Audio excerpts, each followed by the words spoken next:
If it isn't already obvious from my countless mentions and videos, I absolutely love the Elder Scrolls franchise. Say what you will about their more recent games and whether or not they even classify as RPGs, but I think everyone can agree that these are amazing experiences that offer a little something for everyone. If you prefer chilled out exploration and some of the best music ever written for a video game, you have Skyrim. If you want to be engrossed in side quests with gripping stories and a quirky yet charming art style, you have Oblivion. If you want more build variety and an overall experience that doesn't hold your hand, you have Morrowind. If you crave an old school MS-DOS RPG that's more pen and paper inspired, then you have Daggerfall. And lastly, if you're really curious about the origins of the Elder Scrolls and want to do some simple dungeon crawling, you have the very first Arena. Now the spin-off games, don't worry about those. We'll get to those at some point. But we already have a wide range of experiences on offer here. And another experience is cooking up in the oven as we speak with the Elder Scrolls 6, with no release date in sight. I mean, surely it won't be that long. I mean, the last game was released in 2011.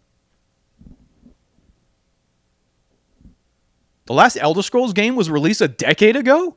This is where gamers are met with an epiphany. We have one of the most high-profile franchises of RPGs in a state of dormancy, only broken up by the same game re-released ad nauseum, an MMO which many people don't even consider to be an Elder Scrolls game, and two mobile games that are mobile games. Be honest, would you be able to even tell that this is an Elder Scrolls game if I took out the title? I'd half be expecting these guys to have to be escorted out of a box room with lava like those shitty mobile game ads. This is what's supposed to tide us over until the Elder Scrolls 6? In most other scenarios, this wouldn't be that big of a deal. It took a while for From Software to release Elden Ring, so in the meantime, many other developers took matters into their own hands and made their own difficult action RPGs, taking the core gameplay of Dark Souls and weaving in more unique game mechanics to craft something original. In fact, so many developers are doing this that these games have spiraled into a new subgenre of RPGs, Souls-likes. Video games follow trends like many other forms of media, and the Souls-like craze is still running rampant, spawning a number of high-quality titles like Nioh and its sequel, Lies of P, and the recently released Black Myth Wukong. There is no shortage of Souls-like games out there, so you'll have plenty of titles to sink your teeth into until From Software's next big release. But the same thing cannot be said for the Elder Scrolls series, which has a gameplay style that, in my opinion, is quite hard to replicate. This is where I'm going to make a bit of a stretch to justify this video, because what classifies as an Elder Scrolls experience is going to be entirely subjective. But if I were to boil down all of the Elder Scrolls components into a single checklist, this is what it would look like. Also, we're basing this checklist on Skyrim, since that's the most recent mainline game. For me personally, an Elder Scrolls game is distinguishable by an open, simulated world with reactive NPCs, a large focus on exploration, the phrase commonly touted by Bethesda, be who you want, go where you want, do what you want, and a first-person camera perspective. However, a third-person camera can be optional in order to check out your fully clothed female dark elf.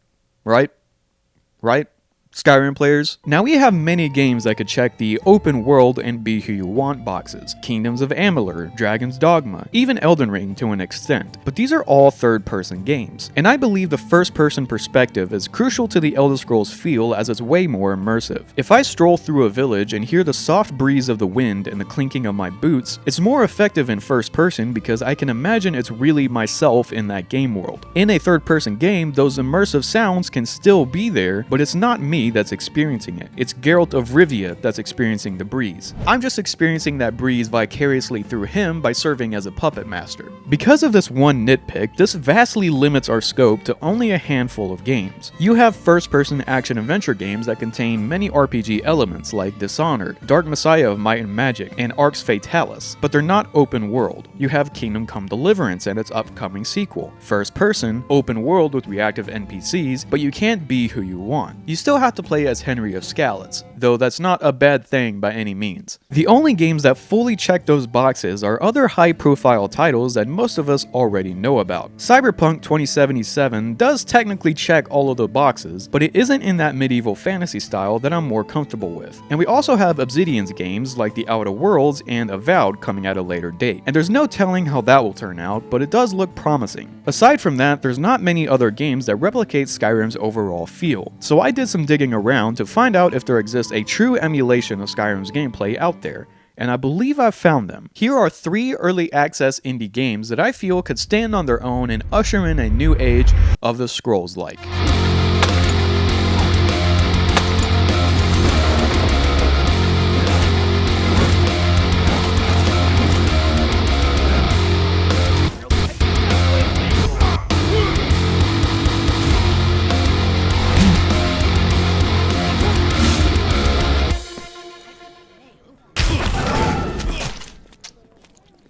Oh, very well. I have a frequent habit of browsing the newly released section on Steam to browse games that may have fallen under the radar. It doesn't help that the most recent AAA RPG is blasted on the front page of the Steam store, and you have to scroll all the way down past the deals on the other popular AAA RPGs to see what's going on in the indie realm. It's all worth it though, as sometimes I'll come across a truly underappreciated game. Our first scrolls like of the evening is The Bloodline.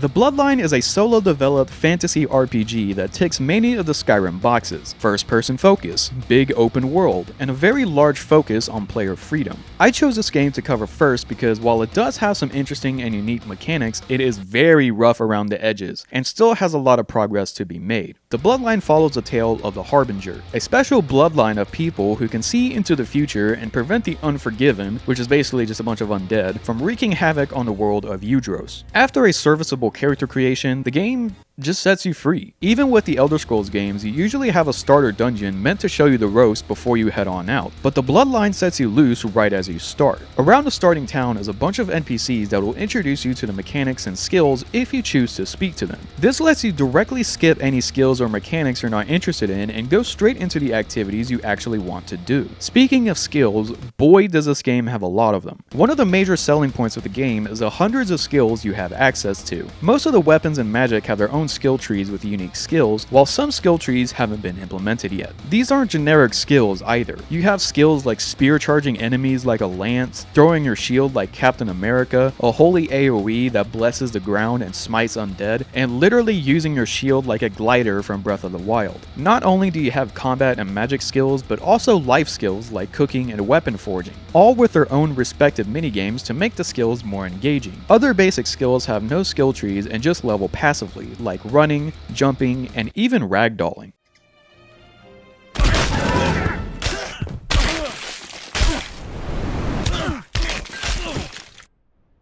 As you get a feel for the game and finish some introductory quests, you'll eventually head out into the overworld. The Bloodline has an overworld navigation system similar to the Mount & Blade series, where you have open zones that are spread apart throughout the overworld, and traveling from point A to point B can take a surprisingly long amount of in-game time. The locations you travel to can still be quite large, and the developer is slowly adding more locations and expanding upon existing ones. In fact, as I was writing this script, an update came out that added an entire desert region with a unique sunburn effect, requiring you to shade yourself to stave off the blistering heat. As you travel the overworld, you'll come across random encounters, like a heavily forested area with rare woodcutting spots, a goblin camp, and a bandit ambush, just to name a few. The combat is very janky, but when it works, it can be incredibly satisfying. Some skills are more powerful than others, and I recommend you get the kick skill regardless of your build for both the damage and the hilarity of kicking a bandit and sending him into the stratosphere.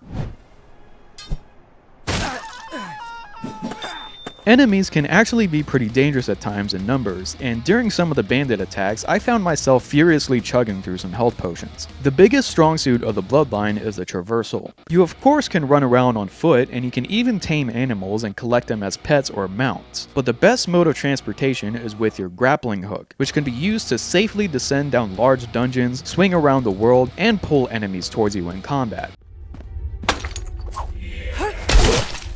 The more your grappling hook connects to an object, the faster you'll go, which makes it very satisfying once you get the hang of it. Combine that with the ability to wall run and climb up walls, and you have a mobility system that's no joke on par with that of Titanfall, which is saying a lot. Another strong suit is the exploration and the wacky things you can discover. I remember strolling through the woods and coming across a shack. Inside was a witch's broom that shrunk itself into my inventory, allowing me to summon it as a mount. It's very fast and very dangerous, but it's still good fun to crash into everything. You'll probably come across a sealed door that will only open up whenever it's raining outside, and my favorite is discovering books that teach you new skills, usually spells like this one that turns me into a cat and it actually shrinks my hitbox, allowing me to squeeze through small holes and passages. The exploration is further enhanced by the foresight system, the ability of the Harbinger to see into the future and witness future events. This takes the form of a calendar that has special seasonal events that range from an uptick in goblin discipline activity to drastic world events like the death of the Duke. This makes for a dynamic game world that can be greatly expanded. The Bloodline features dozens of quests which you can choose to complete whenever you want. I remember one quest where I had to run around collecting special bugs. One of them required me to use my grappling hook to climb up a tree in order to catch it jumping between branches, which is a clever way of incentivizing the movement mechanics. I didn't have to use my grappling hook. I could have just climbed the tree, or use a flying mount and fly up there. Other quests though can be ridiculously easy and serve almost no purpose, like this one quest where all you have to do is shovel horse shit. You don't even get a unique reward from it, it's just gold and experience. All in all, the Bloodline shows a lot of promise, but it does have a number of problems. The loot is mostly bland and boring, the quests are hit or miss, and it's incredibly janky, but I still enjoyed my time with it. If I were to give some constructive criticism to the one developer of this game, Shieldbearer Studios, I would definitely lean in more on the mobility. Every RPG has you running around in dungeons, but no RPG that I know of has you zipping and swinging around dungeons like Spider-Man. At the moment, the game is a massive sandbox, and I love these kinds of games that give you tons of different tools to achieve different outcomes, but the game seems to be experiencing the same issue that Yandere Simulator had, where instead of the developer going back and fleshing out what's already in the game that needs work, they're instead piling on tons and tons of new experiences that still aren't incredibly fleshed out. Being able to transform into a cat is cool and unique, but many of the starting zones still aren't completely finished and functional. And all of these cool, exciting additions are ultimately going to be useless if the player isn't hooked on the content that's immediately available to them. You can give a child several tools to play around with in the sandbox: shovels, pails, miniature dump trucks. But if there are broken shards of glass that are still embedded in the sand, then it's only a matter of time until the kids get cut and have to be taken out of the experience before they can even utilize these tools to their fullest effect. Now, some of us are willing to get cut a few times because we understand the grind. This game is developed by a single person, and we know that shit isn't easy.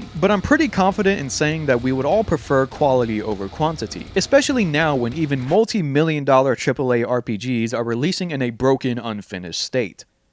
Alexa, turn on living room lights. Sorry, it's getting dark outside, I had to switch on the lights. This game has heart, and that alone is a breath of fresh air in the gaming industry. The developer has been steadily fixing bugs with the game and frequently adding new updates, and the patch notes are longer than the fucking Godfather trilogy, so I'm optimistic that we will get a true masterpiece sometime in the future. On to the next Scrolls-like.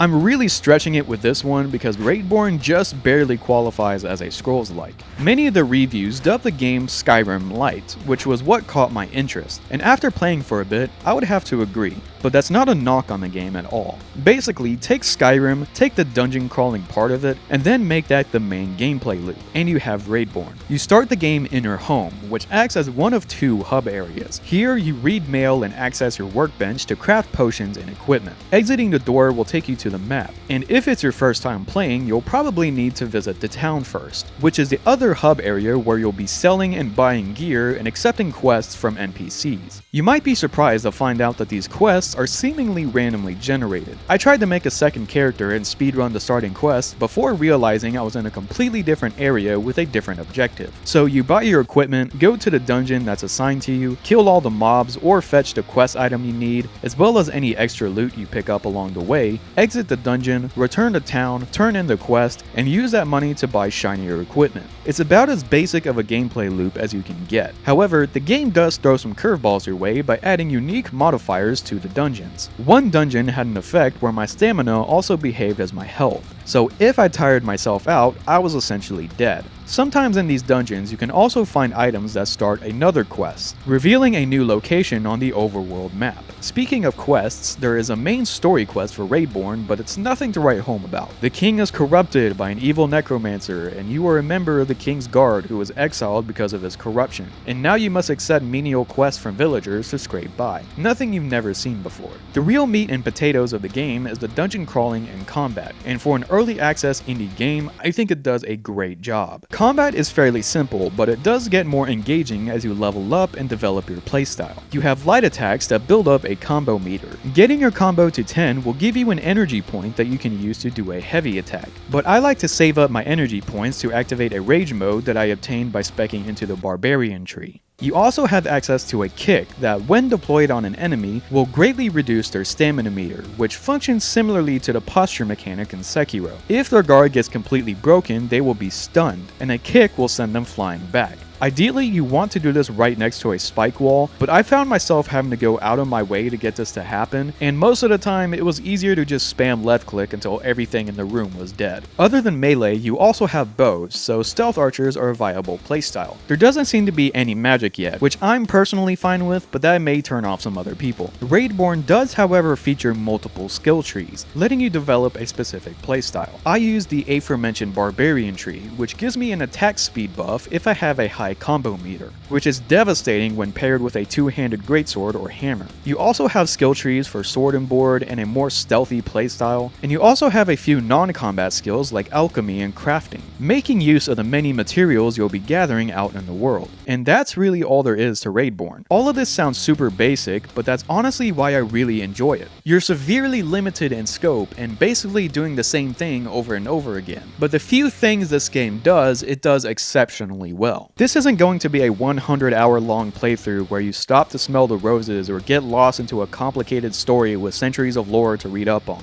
You launch the game, bonk some skeletons or goblins, neuron activation. It makes for a fantastic dungeon crawler that I can throw on after a long day of work to decompress for maybe 30 minutes to an hour before I get ready for bed. The developer has been making consistent progress with adding new content, including new skills, UI enhancements, and quality of life improvements. So here's hoping that we'll be seeing a 1.0 release in the near future. On to the finale. Stay sharp.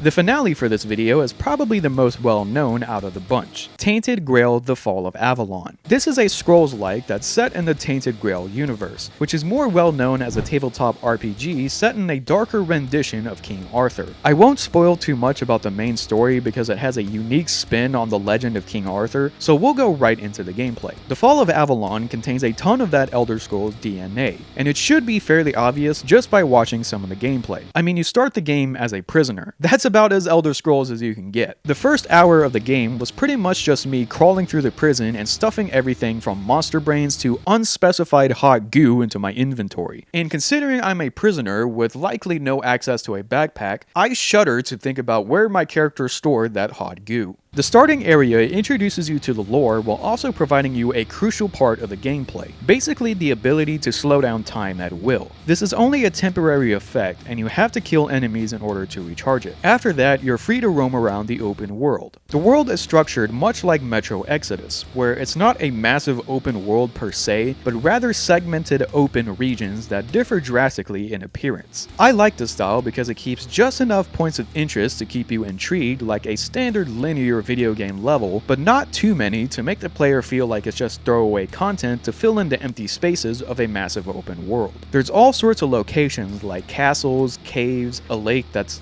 red for some reason, and all of these locations can provide you with a unique weapon or armor set. Just about an hour in, I found this necromancer set that carried me through a good chunk of the early game. You can find fast travel beacons throughout the map that you can use to travel between, but you can also fast travel anywhere in the world by using a bonfire. Bonfires behave much like they do in Dark Souls, serving as a resting point where you can fast travel, craft items, level up, and, well, rest. There's a day-night cycle in the game, and this makes a major difference in the gameplay. Some monsters will only come out at night, and every monster gets a power buff during this time, but as a trade-off, you can sometimes loot ethereal cobwebs that you can feed into your bonfires to unlock the more special bonuses like fast traveling. You accumulate two types of points as you level up, stat points and skill points. Stat points are used to upgrade your main attributes, like bumping up endurance to get a small boost to your health, stamina, and encumbrance. Oftentimes, your equipment will only be available at a specific stat level, so be sure to dump those stat points whenever possible. Skill points are used to enhance your skills, which are mostly centered around combat, though you also have non-combat skills like pickpocketing and a farming skill that will be released sometime in the future. Speaking of combat, this is where Tainted Grail really stands out. Tainted Grail has a much more fleshed out combat system than any of the other games shown off in this video, but it still manages to be incredibly accessible. Again, it's your standard left click to swing swing, right click to parry or block, but your weapons will have different movesets that change depending on what type of weapons you are holding. You can even dual wield shields, though at the moment this is pretty janky. Aside from your movesets, you also have power attacks, sprinting attacks, and a perfect block or parry that takes a chunk out of your enemy's stamina.